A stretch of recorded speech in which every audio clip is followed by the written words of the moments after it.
lição, né? Tivemos a penúltima pelo título Nosso Grande Adversário, e uma das questões que chama-nos e deve chamar muita atenção é que ele é muito poderoso, mas não é o todo-poderoso, né? Nós precisamos vigiar, termos cuidado com aquilo que falamos, fazemos e pensamos, porque, né, o conselho bíblico do princípio não deis lugar ao diabo não é para os filhos do diabo, do adversário, né? Mas é para a igreja de Cristo, é para o convertido, a pessoa de Cristo, que está, né, a recomendação, o conselho: não deis lugar ao diabo, porque ele é poderoso.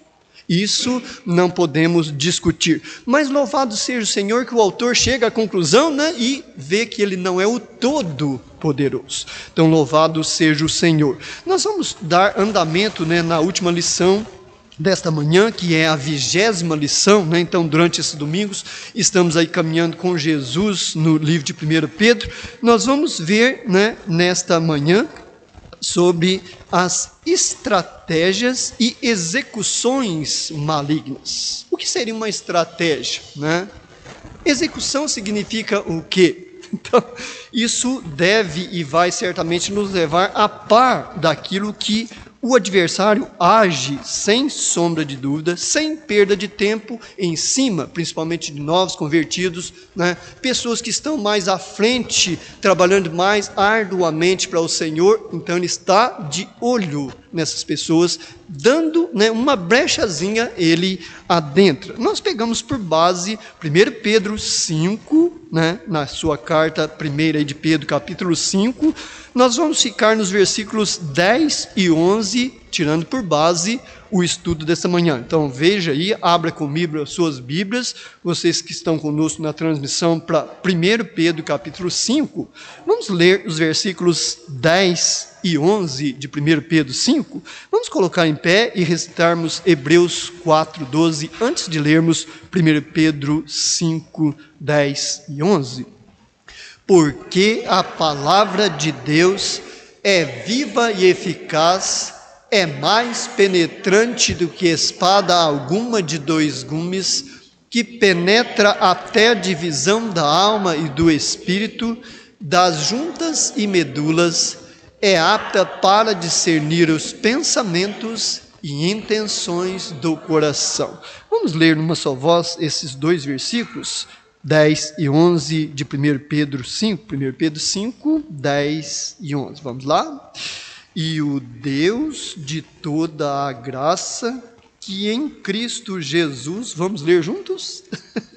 E o Deus de toda a graça, que em Cristo Jesus nos chamou à sua eterna glória, depois de haverdes padecido um pouco, Ele mesmo vos aperfeiçoe, confirme, frutifique e estabeleça.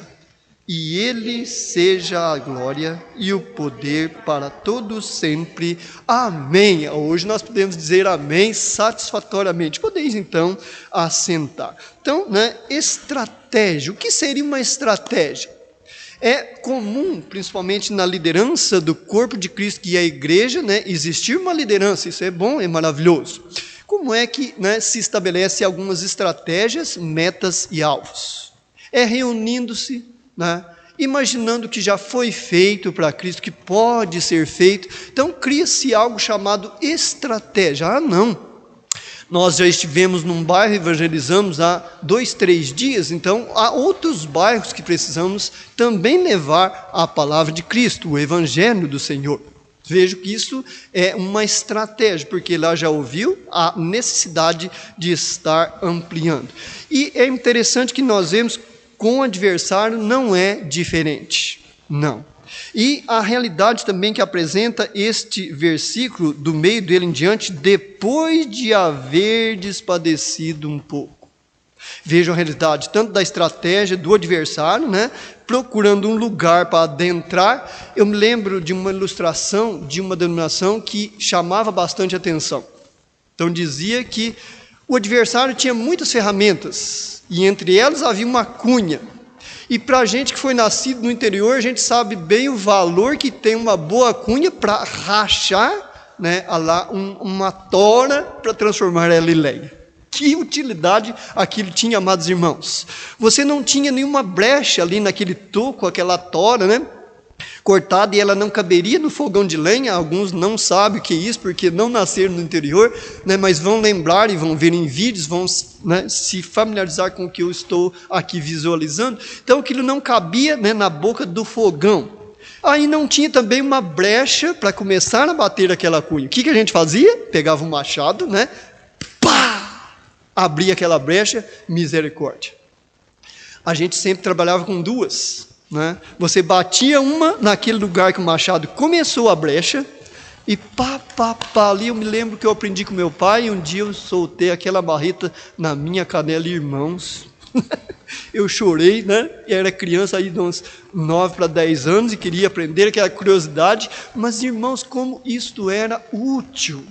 Então, essa denominação, né, certa feita, eu presenciando, né, e cultuando com eles, numa época ainda não tinha a igreja, né, batista aqui, nós não tínhamos lugar que nós, né, congregássemos. Eu ouvi essa ilustração e era interessante. Eles apontavam em muitas ferramentas que o adversário tinha, que podem ser estratégicas, a cunha, né, eles apresentavam literalmente. Aí falava, olha, se você der uma brechinha, ele colocar aquela cunha, tchau. Aí só a misericórdia de Deus. É uma ilustração bem interessante para quem conhece, né, sobre a cunha e o grande efeito que ela surge. Então existe essa estratégia, e olhando para essa questão, não deis lugar ao diabo, como nós somos carentes de Deus, precisamos dioturnamente dele. É por isso que é fundamental e muito importante nós levarmos muito a sério, orai sem cessar. Irmão, mas isso é difícil. E há alguma coisa fácil? Existiria esta frase aí, né? Depois de haver despadecido um pouco, se fosse fácil? Não. A maioria das vezes nós ficamos confundidos, né? Ficamos balançando entre dois pensamentos. Será que isso é provação de Deus? Será que eu fiz alguma coisa que Deus se desagradou? Será que é o chicote de Deus, né, que está agindo em mim? Até esclarecermos e equilibrarmos novamente como isso judia de nós, tira-nos o sono, o apetite, né? O prazer de estar na casa do Senhor. Puxa vida, hoje, a ceia do Senhor, como é que tem andado a minha vida? Eu tenho me preparado no sentido de santificação para esta grande participação, este evento. Ora vem, Senhor Jesus, até aquele dia, fazei esse memorial, né? Será que nós olhamos para esta questão? Então, é interessante sobre o método do adversário com a igreja local e a obra de Deus. Diz o autor da nossa lição, igreja local. Isso é importante nós entendermos o que é literalmente uma igreja local. Ele diz que ela é fundamentada biblicamente na doutrina dos apóstolos, estrategicamente independente de autoridade terrena e humana qualquer. Olha que, né, resumo este autor traz, irmãos, sobre a igreja do Senhor, né? Ela é independente de qualquer autoridade humana e originalmente ela é chamada de a coluna firmeza da verdade. É o que Paulo expressa lá em 1 Timóteo 3,15. Vamos olhar esse versículo? Como Paulo vê a igreja, né, totalmente submissa a Cristo, ele como sumo pastor, né? Aí 1 Timóteo, capítulo de número 3, verso de número 15. Vamos lá, 1 Timóteo, capítulo de número 3, deixa eu ver se minha Bíblia tem 1 Timóteo, deve ter, né? 1 Timóteo 3, versículo de número 15. Olha aqui que Paulo, né, expressa sobre a igreja do Senhor. Parece que é 2 Timóteo. 1 3,15 mesmo? Exatamente, eu estava no 3. Olha o que Paulo conclui sobre a igreja, e ela é de Cristo. Mas, se tardar, para que saibais como convém andar na casa de Deus, que é a igreja do Deus vivo, a coluna e firmeza da verdade. Então existe uma liderança na igreja? Sim. Existe um pastor na igreja, ele não tem autoridade total? Não. Porque é o pastor, juntamente com a liderança, numa dependência de Deus, que estabelecem o que a igreja irá fazer, deixar de fazer ou não. né? Claro que procurando dentro dos princípios bíblicos. Aí é que entra. É o pastor que manda na igreja? Não. Mas então a liderança? Também não, né? São ambos numa dependência de Deus, decidindo o que está dentro dos princípios da palavra de Deus. Aí Deus vai concordar com o que se estabelecer a ser feito aqui na terra. Então, que conclusão maravilhosa, né, chega o autor da nossa lição. Ela é fundamentada biblicamente na doutrina dos apóstolos, estrategicamente independente de autoridade terrena e humana qualquer, né? Originalmente, vejo que Paulo conclui: coluna e firmeza da verdade. E Deus não vai expressar isso na forma dos anjos, que são perfeitos, não. Dos arcanjos, querubins, não. Né? É sobre a minha imperfeição e sobre a nossa limitação. Ele quis que assim o fosse. Os anjos bem queriam realmente fazer esta obra, mas Deus disse: é aqueles que se convertem a mim, que começam a trilhar no caminho estreito, seguir os passos de meu filho amado Jesus. Então são esses que vão, né, realmente elaborar aquilo que deva ou não ser feito na igreja. Então, na terra, Satanás odeia a igreja do Senhor. Isso é realidade, é fato. Sua estratégia quanto à igreja local, vamos resumir em 3 palavras, nos comenta o autor da nossa lição. Quais foram as palavras que ele escolheu? Interessantes. Olha, ele escolheu divisão, olha como faz sentido. A segunda palavra escreveu diversão, meu Deus. Né, diversão. E a terceira, desafeita. Eu achei que era desfeita, procurei, estudei no dicionário, investi um tempão para entender essa palavra, mas realmente ela é desafeita. Ela não é desfeita. Mas vamos primeiro para divisão. Por que existem tantas denominações? Olha, aí nós começamos a entrar na chave que abre a porta para entendermos, né, a divisão e de onde ela surge. Né? De onde ela surge. Por que existem tantas denominações? Comprova a realidade. Satanás é que divide a igreja. Às vezes eu não concordo, por exemplo, com o irmão José Coutinho. Irmão, mas lá no céu ninguém mais vai comer nada, e isso e mais aquilo, né? Aí o irmão José vira para mim: mas meu irmão, Jesus ressuscitou, ele estava em corpo espiritual, atravessou a parede, chegou lá e perguntou, né? Não tem alguma coisa para mim comer? Jesus estava com fome? Não. Mas ele mostrou que se a pessoa desejar comer algo, irmão, lá vai ter a grande ceia, vai ter pão, vai ter o vinho, igual nós vamos comemorar hoje, não, vamos celebrar, né, a volta de Jesus na ceia. Irmão, lá tem. Aí eu viro para o irmão: o irmão está por fora, né? Eu começo a dividir a igreja do Senhor. Daqui a pouco, né, eu crio uma igreja, e hoje é uma facilidade, irmãos. Você pega quase tudo de graça no município, né, as liberações disso aqui, paga taxas mínimas. Aí eu coloco lá, né? Nós dois somos José, vai complicar um pouco o nome, né? Igreja do José que está correta. Mas qual deles? José Coutinho ou José Maria? Aí já começa, além de uma divisão entre nós, o povo. Meu Deus, eu acho que é irmão Coutinho. Não, vamos seguir o irmão Coutinho, né? Não, é o irmão José Maria. Acarreta, irmãos. Lembra-se de Paulo? Irmãos, mas que é isso? Quem morreu na cruz por vocês? Foi Paulo, foi Silas? Não, foi Apolo, de jeito nenhum. Sigais a Jesus, sigais o meu exemplo, vamos unir, né, na igreja de Cristo, dentro dos princípios da sua santa e bendita palavra, nada de divisões. Então, irmãos, é triste, não crucificando, mas a existência de muitas denominações vem diretamente do adversário. Ele coloca, né, coisas na mente e no coração de pessoas que não procuram amadurecer espiritualmente, crescer, para que haja divisão. Eu não penso desta maneira. Que vem, né, algo que divide uma igreja facilmente são as reuniões e as assembleias ordinárias. Né? Pessoas traçam estratégias e planos, de repente há uma discordância. Mas o que a Bíblia recomenda? Existem 11 pessoas, para não dar empate. Aí vai 5 votam uma questão que é favorável, 6 votam contra. Quem ganhou? 6. Qual é o princípio da palavra de Deus, o que a palavra de Deus recomenda? Que os 5 se unam àquele, entendendo que a vontade do Senhor é fazer isso e deixar aquilo de lado. Afinal de contas, nós estamos decidindo as coisas para a igreja do Senhor, para Jesus Cristo, para a honra e glória de Deus, ou para aquilo que eu acho e penso?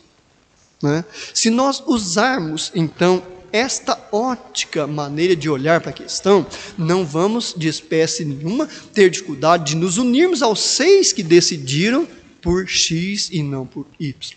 Então, isso é importantíssimo, amados irmãos. Então, o autor tem toda a razão quando ele diz sobre a existência de muitas denominações, é ação direta do adversário. Jesus, ele orou a Deus que os seus filhos fossem um, não é verdade? Agora, eu posso ser filho de Deus, considerar ser um filho de Deus e discordar com o irmão Coutinho de uma coisa que está na sua palavra, que não compromete a salvação nem princípios, não é por necessidade, mas vai poder, se quiser, não é verdade, comer lá no céu, porque aqui está escrito, né? Não é muito melhor unir a ele, termos 2 opiniões diferentes que não afetem nada, do que desunir e criar uma denominação? Sim, com certeza, porque nós devemos ser um, embora há a diversidade no sentido de visões diferentes, não de divisão, né? São visões diferentes, mas não podemos permitir que o adversário transforme isso em divisão. Veja comigo João 17, Evangelho de João 17, versículo de número 20. Volte aí um pouquinho atrás, Evangelho de João, capítulo de número 17, versículo 20. Então aqui nós vemos que a igreja é do Senhor e o desejo do Senhor é que sejamos um, como Ele, o Pai e o Espírito Santo são. Pai, Filho e Espírito Santo, numa só pessoa, num só acordo, num só propósito, num só objetivo. Eu preciso subir, se eu não subir, o Espírito Santo não descerá, né? Mas eles estavam separados? Não, eles não queriam intervir um no serviço do outro, né? Por isso eles são um. Veja comigo João 17, 20 até o 22. E não rogo somente por estes, olha aí onde nós entramos agora, né?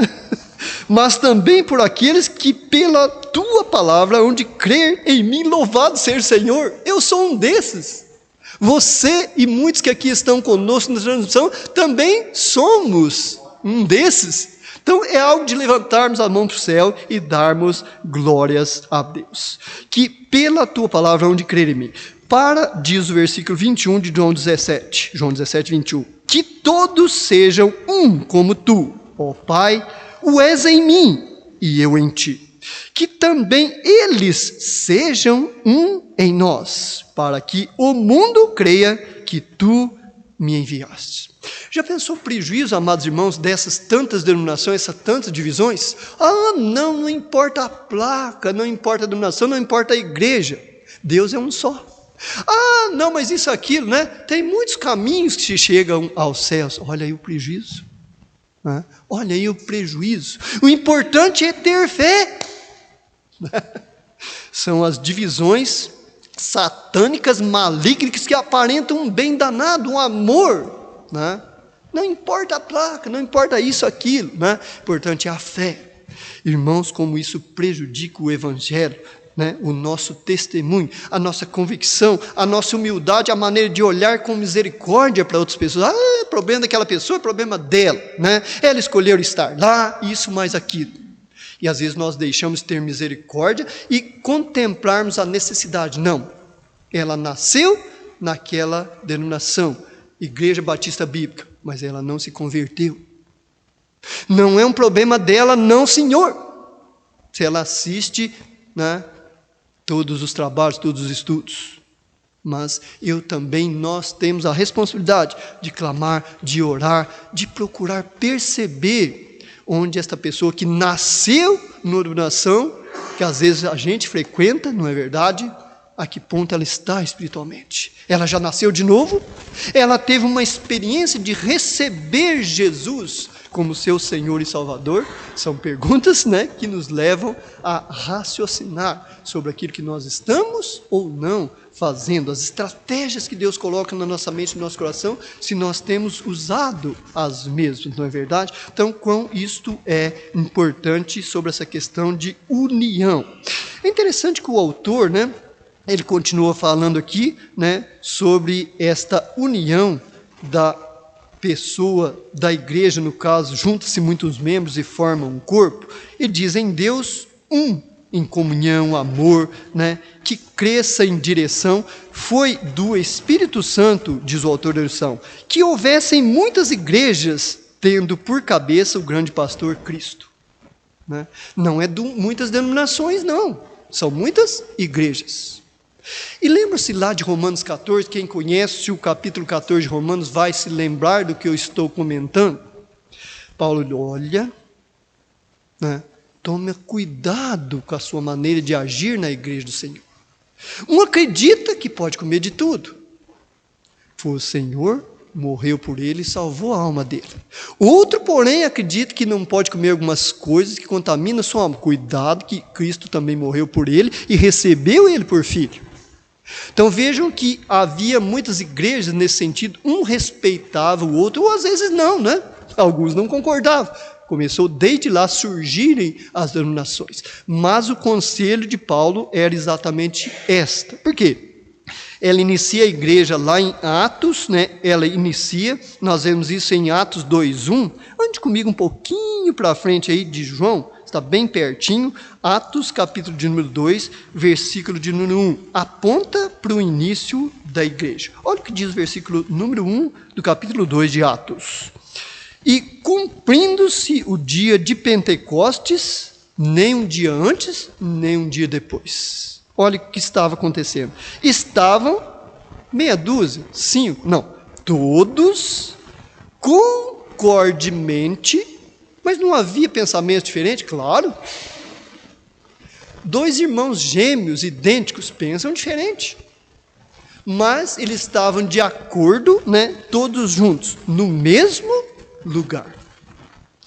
Olha que bênção o surgimento da igreja. Quando nós vamos para o versículo 46 e 47, nós vemos, né, o término, então, do início da igreja, onde ela culminou e precisa ter este alvo. Veja comigo o 46 e 47 de Atos 2.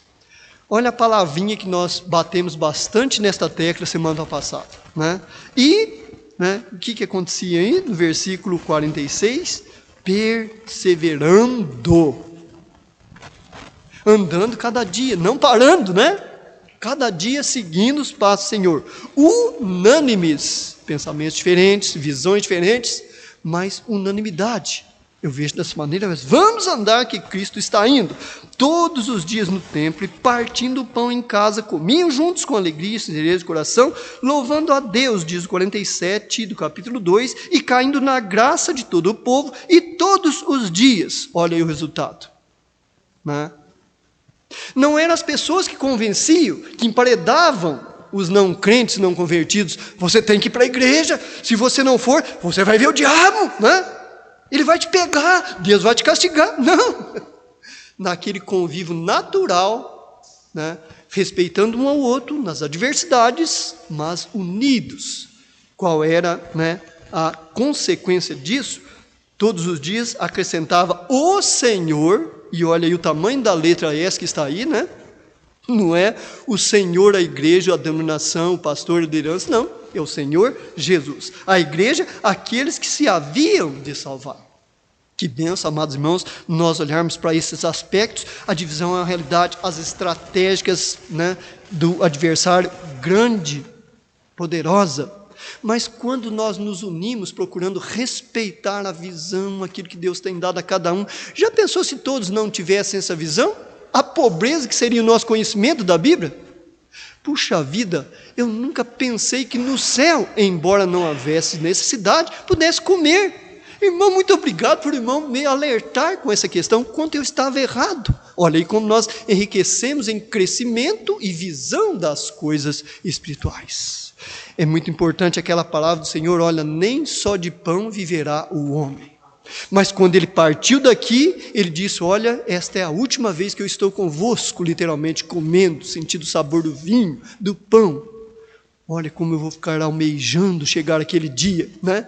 Ele tem necessidade? Não, mas é por causa da comunhão, da diversidade, né? Da submissão à pessoa de Cristo, e ele ver com alegria os teus servos e servas se achegando a ele. Louvado seja, tu és digno de louvor, de adoração, de glória, de honra, né? Algum irmão ou irmã talvez gostaria de comentar alguma questão aí sobre divisão, que é assunto amplo, né? Nós poderíamos parar aqui por semanas, dias, meses, né? Que tristeza é a divisão, irmãos, principalmente quando eu causo alguma suposta divisão, que mão de obra dá depois para tentar inverter a situação. Não, mas não é bem isso que eu quis dizer, irmãos, como isso é difícil, não é verdade? Algum irmão ou irmã talvez gostaria de comentar algo aí, né, sobre a divisão que nós estamos observando, essa estratégia tão eficaz do adversário? Se o irmão quiser usar o microfone também, irmão José.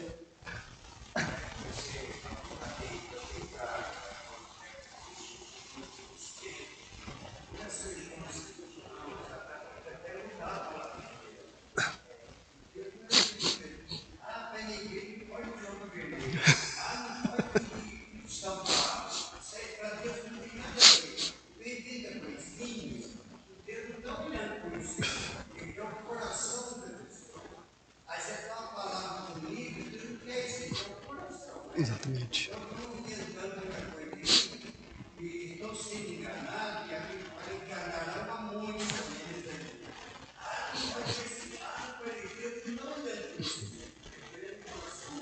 Exatamente.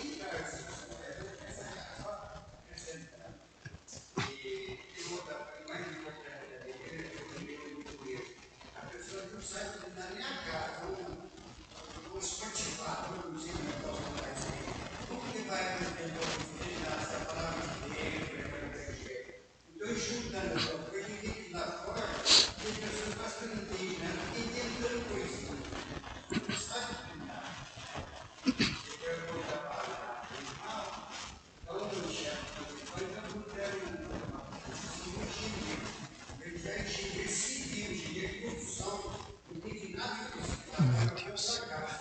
Imagina.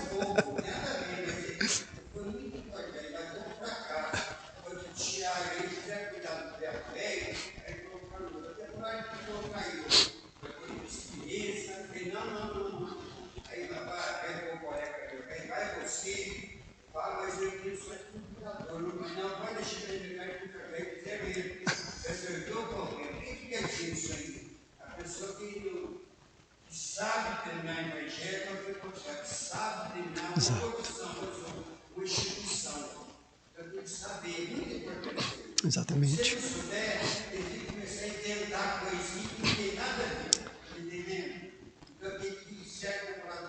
Exato. Então, irmão José, lembrando aí principalmente do conhecimento, por isso que foi muito importante esse resumo que o autor da lição fez sobre o que é a igreja de Cristo, né? Então, é o que ele está comentando. Muitas vezes a pessoa, não, mas para ir na igreja e ser membro da igreja, tem que vestir todo mundo de vermelho. Todo mundo tem que usar terno e gravata, né? Será que está no exterior? Já pensou se assim fosse, irmãos, João Batista? Ele com aquele manto de pele de carneiro, aquele cinto, e que era a comida dele? Mel e gafanhoto. Não. Para servir a Deus, todo mundo tem que enrolar nesse negócio, passar esse cinto e comer o que eu como. Que dia, hora, momento que nós encontramos uma vírgula registrado nessa santa palavra que João agiu desta forma? Não, está todo mundo de terno, se eu vestir um terno, pôr uma gravata, eu fico muito mais santo. Que ilusão o adversário coloca na minha mente e no meu coração. Então isso é triste. Agora, parte para um lado também, muitas vezes, de descontração, que é a diversão. Isso é preocupante, amados irmãos. Por quê?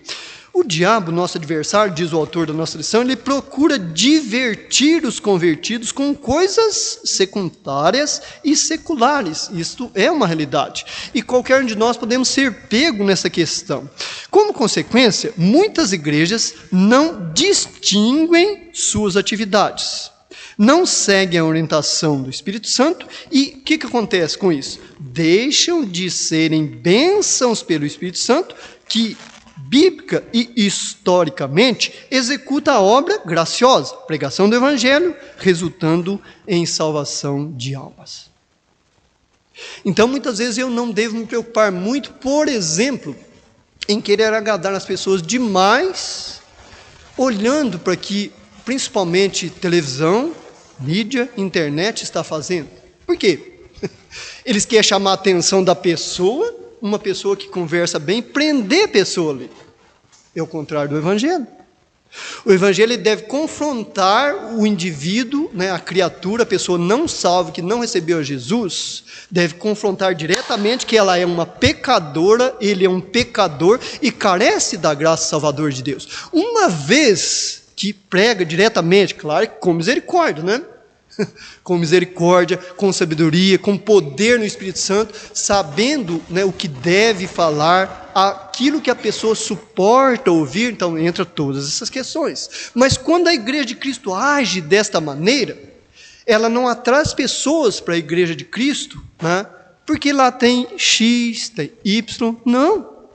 A pessoa vem porque entende que é uma pecadora e sem Cristo ela não pode ter acesso a Deus, ter resposta de Deus, né? E principalmente perdão do pecado. Não é dos, não. Mas qual pecado, irmão? É rejeição de Jesus. O pecado porque não crê em mim. Da justiça porque eu vou por Pai, né?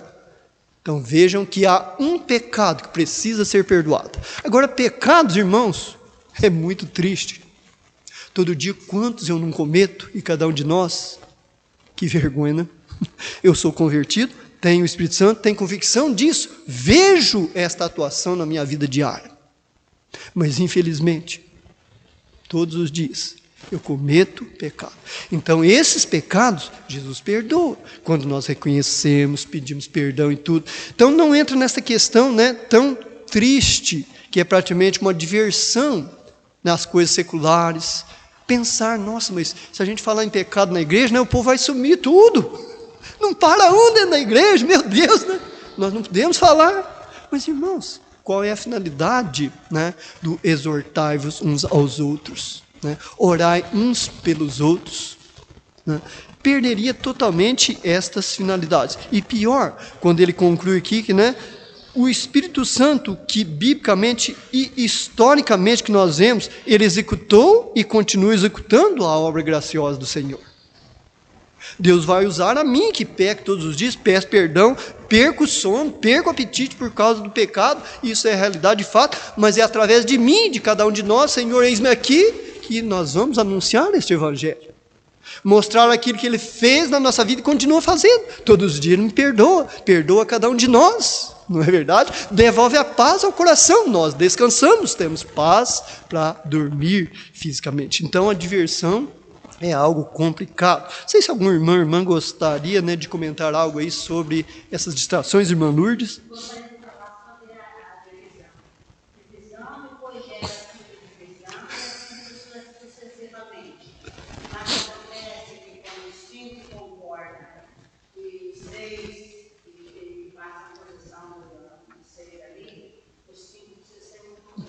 Exatamente.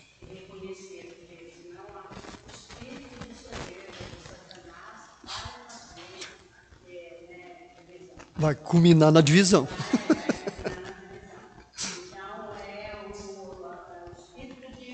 Verdade.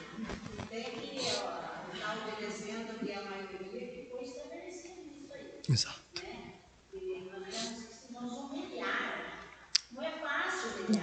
Coisa difícil. Muito. Isso é fato e a palavra diz isso mesmo, né? Lá em Tiago está falando muito disso. E o pastor vai trazer a palavra lá para todas as sociedades, o livro de Tiago. Exatamente, muito bom, muito bom. É maravilhoso, irmão de Jesus. Então, tem que ser mesmo, se humilhar mesmo para poder não haver rachadura, né? Exato. Então, a irmã Lourdes, lembrando da divisão, a importância da humildade e a dificuldade que temos, cada um individualmente, de aplicá-la na nossa vida. Porque nós vamos lutar não é contra a irmã Lourdes, ou eu com o irmão José, ou a irmã Rita, não. Eu vou lutar comigo mesmo. Mas por que eu não estou aceitando isso? Né? Se eu fizer essa pergunta, já é meio caminho andado. Né? Está fora dos princípios bíblicos? Está, bom, aí é outra história, né? Aí realmente nós devemos manter a posição, não divisão, porque vai dividir quem estiver propondo e vencendo por voto, né, físico a questão que está fora do princípio bíblico. Então isto também é fato. Mas vamos olhar um pouco agora para desafeita. O que é uma desafeita? É um dos métodos mais sutis do diabo a fim de perturbar a obra de Deus. É semear contendas entre os convertidos a Cristo. Então, que é uma desafeita? É desfazer ou procurar desmanchar o que está feito. Vejam comigo, ele aponta para Atos dos Apóstolos, eu acho que já estamos aí em Atos, a maioria, né, dos irmãos, capítulo 6, verso de número 1. Atos 6, 1. Então, essa estratégia do adversário, né, ela aparece claramente nesse versículo 1 de Atos 6. Ora, naqueles dias, crescendo o número dos discípulos, houve uma murmuração dos gregos contra os hebreus, porque as suas viúvas eram desprezadas no ministério cotidiano. Começou a dividir, a culpa era de quem? Né? Muitos culpados aí certamente tinham. Porque se a liderança, que era judeu, que entendia que tinham sido salvos, não poderiam deixar de espécie nenhuma as viúvas desapercebidas. Né? Se estava havendo esta falha, né? Então se eles não corrigissem isso, dividiria a igreja. Mas que igreja é essa? Né? Racista? Olha só para a nação escolhida e santa? Que negócio que é esse? Isso não é de Cristo. E eles estariam certos se abandonassem com essa perspectiva, esta visão, porque estava realmente incorreto. Né? Deus não veio só para os judeus. Os gregos e gentios tinham suas necessidades, suas viúvas, e carecia de ser, né, ali suprido. Então, nós vemos que aí, né, é fácil, diz o autor da nossa lição, o convertido quase desapercebido, eu achei interessante essa colocação dele, né? Ele fala que o convertido quase desapercebido tornar-se um instrumento do adversário. Então, às vezes, você ouve um negócio, não entendeu bem, chegou, né, na hora da reunião, você ouve ali, não sabe o que aconteceu antes, não, ele está certo. Mas, irmão, mas como ele está certo? Ele fugiu do princípio da palavra de Deus, não quer olhar para os gregos lá, né, os gentios, não quer sustentar as viúvas. Que diferença há? Elas não se converteram? Não têm necessidades? Mas, irmão, está certo. Posso facilmente, mesmo sendo convertido, tendo o Espírito Santo, tornar um instrumento do adversário nas mãos dele. Graças a Cristo, diz o autor, pois, ele pode tornar os erros dos homens em bênçãos de louvor na sua obra. Então, quando acontecem essas coisas, é interessante que certa feita Paulo escreveu, olha, eu sei que há divisão no meio de vocês, mas isso é bom. Ué, mas Paulo ficou louco? Isso é bom, disse Paulo. Porque assim, como dizia o meu pai, se peneirar lá não passa ninguém, né? Cai todo mundo, não sobra um. Então, acontecendo essas divisões e divergências, que muitas delas, se toda a igreja orar, clamar a Deus, vai retornar no caminho correto, né? Não vai cair todo mundo na peneira, louvado seja Deus, né? Então, vai contribuir para o amadurecimento. Lembra do conselho? Suportai uns aos outros. O que fulano ciclano está fazendo? Quanto tempo faz que ele nasceu espiritualmente? Olha como é fundamental olharmos para essas questões. Faz 2 anos. Nossa, mas então é criancinha, cuidado. Se você que está há 30 anos seguindo o Senhor, lembra semana passada que você aprontou? Agora vai querer cobrar de um de 2 anos? Criancinha, bebê, né? Isso é fundamental nós olharmos estas questões, né, para não sermos um instrumento usado nas mãos do adversário. Então, né, cada um de nós como convertidos, nós precisamos estar seguindo aquele conselho de Paulo lá em Efésios 6, de 10 a 13, que traz a armadura de Deus. E ele aponta para um soldado que aqui nós temos dificuldade de entender, porque isso já faz mais de 2000 anos. Então lá o soldado, né, ele não tinha uma metralhadora, uma 7.5. Não. Às vezes, quando muito, era uma espada ou uma lança, né, era uma arma. Porque ele fala, ó, tomar a espada do Espírito, que é a Bíblia, a palavra de Deus. Então, naquele visual, naquele contexto, eles entendiam isso facilmente. Para nós é difícil. Nós precisamos voltar 2000 anos atrás, olhar o que eles usavam, a couraça da justiça. Irmãos, eles tinham um couro tão resistente que eu creio que era de búfalo para cima. Então, se você pegasse uma lança, que aquilo era uma ponta que misericórdia, né? Cortava pior que navalha. E, né, atacasse lá o soldado com tudo naquela couraça que estava no peito, aquilo tortava, escorregava e não atingia fisicamente o soldado. Então nós precisamos olhar para essas questões. Agora, espiritualmente, como é que nós adquirimos esta armadura e vestimos ela? Revestivos. Porque nós já estamos vestidos fisicamente, né? Mas o revestimento vem de dentro, nós vamos revestindo, aí cai esta roupa aqui, né? Qualquer um palito de fósforo já destrói tudo. A de Deus não. A espada do Espírito. Ah, mas, né? Crente pode fazer aquilo? Pode, nossa. Mas crente pode roubar? Pode. Misericórdia, mas o que é isso? Mas não deve. Olha a palavra de Deus, a espada do Espírito, porque Deus disse, não roubarás.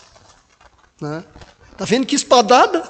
Não tem couraça de texugo, de búfalo, que resista à espada, né? Olha a divisa da nossa escola. Espada de dois gumes, ela penetra, passa pela essa couraça, né? Do búfalo, do texugo, que não tem o que resiste, e divide, no bom sentido. Nós vemos o que realmente precisa ser feito, o que deve ser feito, aquilo que nós podemos, mas não devemos estar praticando. Então, que bênção é nós olharmos, né, para esta desafeita que nós podemos facilmente ser, mas não devemos. Como nós devemos pensar, investir em orações, súplicas e principalmente observação dos princípios da palavra de Deus para estar sendo uma bênção como membro do corpo de Cristo, como liderança, né, como aquele que presta um serviço aparentemente o mais, né, desnecessário dentro da igreja do Senhor, mas estando prestando para o Senhor, que valor isto tem para o Senhor? Olha, se um copo d'água desses for dado na qualidade de um discípulo, de modo nenhum perdereis a paga, o galardão lá no céu. Então, existe serviço mais importante que outro? Quando é feito de coração para Deus, não. Existem serviços que têm mais responsabilidades, requer mais santidade, mais visão espiritual, mas maior não. Né? Claro que pessoas que fazem serviço que há mais responsabilidades terão galardões maiores. Se eu não tenho estudo, não tenho nada, trabalho de pedreiro, um nome bem chique agora, né? Artífice de obras, mudaram no nosso município, né? Então eu vou receber um X. Agora, eu vou querer receber igual o engenheiro que está lá? É justo? Então vejam que são todas coisas naturais criadas por Deus para não haver uma desafeita. É verdade. O camarada, ele investiu, ele estudou, ele se formou em engenharia, pesquisou, fez doutorado. Como é que eu posso, nessa petulância, que não estudei, não fiz nada, querer ganhar o que o cara ganha?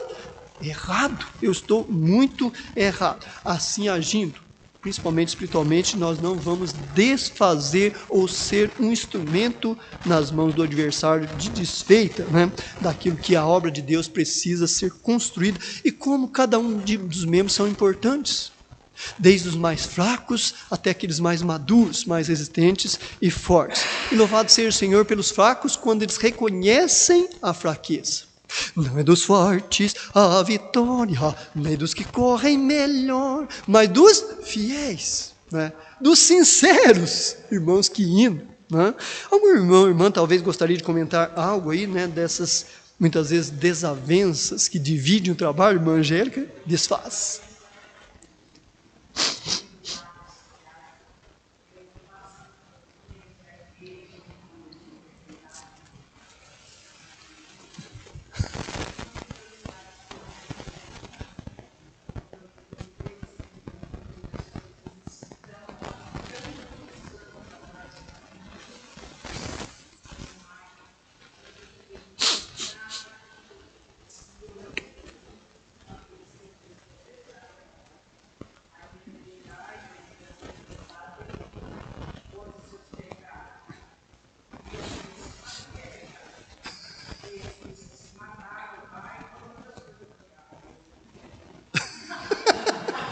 Interessante, né?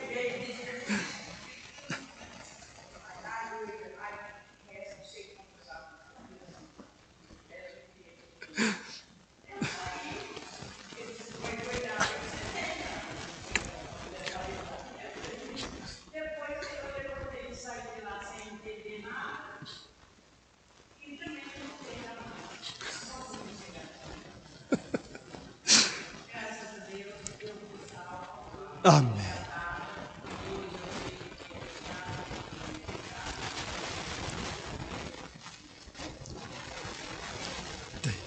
Tenho certeza.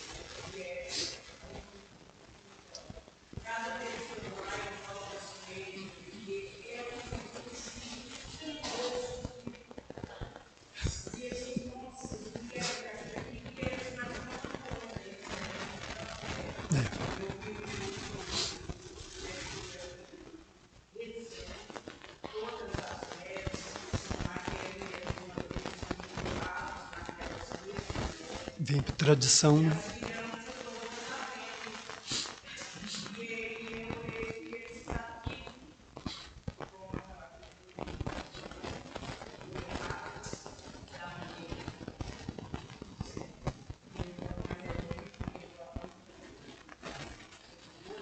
Verdade.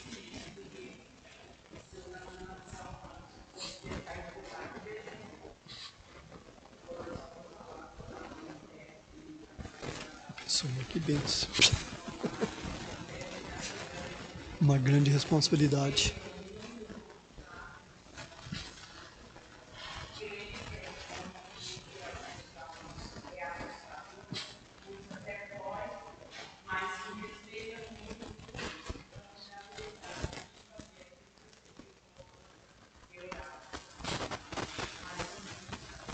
Então, a irmã Angélica, expressando uma experiência que ela teve, né, há muitos anos atrás, antes dela receber a Jesus por seu Senhor e principalmente Salvador, um líder religioso dizendo, olha, confessa os seus pecados. Ela pergunta, mas que pecados? Roubar, matar. Então não tem pecados. O quê? Né, disse o seu líder religioso, né? Então vejam que as visões distorcidas, né, desfazem os princípios bíblicos. Não leva a pessoa a entender que pecado não é só matar, né, e roubar, mas vai um pouco além. Então é interessante, né, sobre esses artifícios do adversário também, que ele resume aqui mais 3 palavras, né, que aponta sobre o convertido e individual. Primeira palavra que ele usou que foi o distúrbio, depois a desobediência e a derrota. Olhando para a desobediência e a derrota, que não vai dar no nosso tempo, né, para finalizarmos o nosso estudo, a desobediência ele coloca assim, grande tentador, podendo ele me convencer a desobedecer a Deus. Isso vem do adversário. Não vamos pensar que é por nós próprios que nós decidimos e desobedecemos a Deus. Não, isso vem do maligno. Então, me manter desanimado a respeito da vontade soberana de Deus e sua obra. Mas eu estou vivendo na vontade permissiva de Deus ou procurando entrar na soberania de Deus? Puxa vida, semana inteira de oração vai ser muito difícil, mas eu preciso. Deus me aconselha a orar sem cessar, que é uma semana, dentro de 3 no mês, que às vezes a gente nem ora, né? Que seria. Então isso faz parte, o adversário procura colocar na minha mente e no meu coração. Então o diabo ele conquista uma grande vitória quando Deus me chama para estar dentro de sua soberania e eu desobedeço. Quando acontece claramente, eu entendo e nós entendemos na mente e no coração, Deus está desejando, dando oportunidade para mim fazer isso. Mas eu tenho tanto compromisso naquele dia, nossa, isso, aquilo, né? E nós desobedecemos. Que vontade nós estamos fazendo? Não é, porventura, a do nosso adversário. Ele provoca para que eu venha desobedecer. Por isso devo escolher. Lembra-se o que disse Josué claro e duramente lá em 24:15? Olha, está parecendo difícil para vocês servir a Deus? Muito bem. Vocês escolham hoje Vocês vão servir os deuses aí, tudo. Eu e a minha casa, nós vamos servir ao Senhor. Está lá em Josué, capítulo 24, verso 15. Então, é escolha, irmãos. Né? Não é só pensamento, conclusões, não. É escolha e caminhada. Agora, na derrota, ele coloca algo que precisa nos chamar a atenção, finalizando aqui. Se me converter a Cristo, já não pertenço ao diabo. Isso é importante. Ele vem tentar desviar a atenção, mas eu não pertenço mais a ele, porque antes eu pertencia, por natureza, porque eu nasci no pecado e rejeitava a Cristo, não queria saber de Cristo, né? Então eu era direta e naturalmente do diabo. Mas o Senhor, por direito da redenção, lá em 1 Coríntios 6:20, que nós vamos finalizar, vão comigo lá para 1 Coríntios 6:20, finalizaremos com este versículo. O adversário, ele procura nossa queda. Ele não pode nos tirar a salvação, mas tenta roubar-nos das experiências celestiais que podemos desfrutar aqui ainda em vida. Ele não pode impedir que o convertido chegue ao céu, mas pode causar derrotas em nossas vidas e sofrendo com isso muitas perdas. Olha o que diz, né, 1 Coríntios 6:20. Que conselho! 1 Coríntios 6:20. Porque fostes comprados por um bom preço. Que valor eu daria, né, que Jesus pagou pela minha alma? Em dólar, ouro não desvaloriza, né? Dólar não dá desvaloriza. Ouro eu nunca vi cair o preço, irmãos. Né? Que valor eu dou a esse preço que Jesus pagou? Pois a Deus, glorificai, pois a Deus no vosso corpo e no vosso espírito, os quais pertencem a Deus, por direito de compra, né? Não foi de graça, custou aí um alto preço. E que nós venhamos, né, lutar para não perdermos os galardões que já conquistamos, né? Chegarmos na presença de Deus de mãos vazias. Já pensou que tristeza? Salvo como que pelo fogo, né? Chegar lá sem nada a apresentar ao Senhor. Isso é importantíssimo, nós continuarmos firmemente seguindo os passos de Jesus, não só em 1 Pedro, né, mas em toda a sua palavra, que Ele possa nos abençoar, né, nos auxiliar nessa caminhada. Venhamos perseverar, como a irmã Angélica disse, há quantos anos atrás lá, e você olha, está tudo intacto, conserva, perseveraram, né, no erro. Irmãos, não é muito melhor nós perseverarmos, né, na certeza, na verdade, na justiça, em honrar e glorificar ao Senhor? Né? Fica então esse pensamento, finalizando esta nossa última lição, a 20ª lição, de seguir os passos de Jesus em 1 Pedro, e como observamos profundamente sobre as estratégias e execuções malignas, né? Se Cristo não voltar até o próximo domingo, nós vamos estudar aí mais 2 lições pelo menos, e teremos por título a primeira delas: o mais profundo dos sentimentos é o dever de fugir da idolatria. Então nós precisamos ter profundos sentimentos, mas principalmente o dever que nós temos de fugir da idolatria, né? Vamos pegar por base 1 Coríntios 10, 14 a 21.